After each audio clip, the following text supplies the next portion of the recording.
how much rent could Fort Collins Utilities offer property owners to lease space for solar panels while breaking even on the solar power sales. Last May, Utilities brought forth an analysis to council that showed that that number was negative $25, meaning that people would have to pay $25 for the privilege of having Fort Collins Utilities put solar panels on the roof. Probably not going to get a whole lot of takers on that.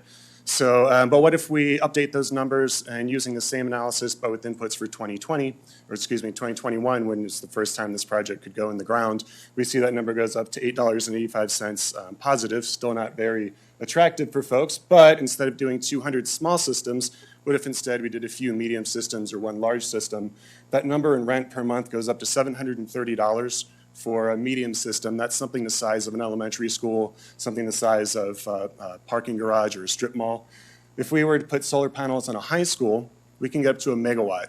That's over $4,300 per month that the utility could pay a high school at a break-even rate.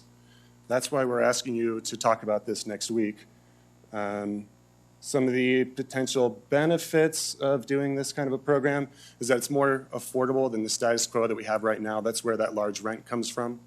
It isn't subsidized by non-solar ratepayers, meaning that there's not people who can't afford solar right now are subsidizing the profit margin for people who can. I don't think that's within the social sustainability framework that we like to have as a city. This does not rely on any subsidies.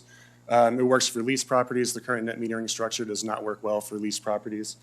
We don't need the 120% limit because it's owned by the utility, so it completely bypasses that.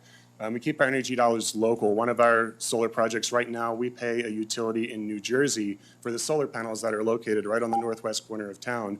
We're paying them more than twice we're paying them more than twice the wholesale, almost twice the retail rate for the electricity that is being generated right outside of our town. We could be keeping those dollars local.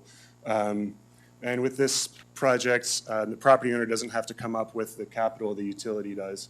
I'd love to take a half an hour to talk to you guys about this. So what we're asking for is next week, please have a conversation about how much could the utility offer property owners to lease space at a break-even rate for small, medium, and large systems based on 2021 projections. Thank you. Next, please. Good evening. My name is Nick Luran.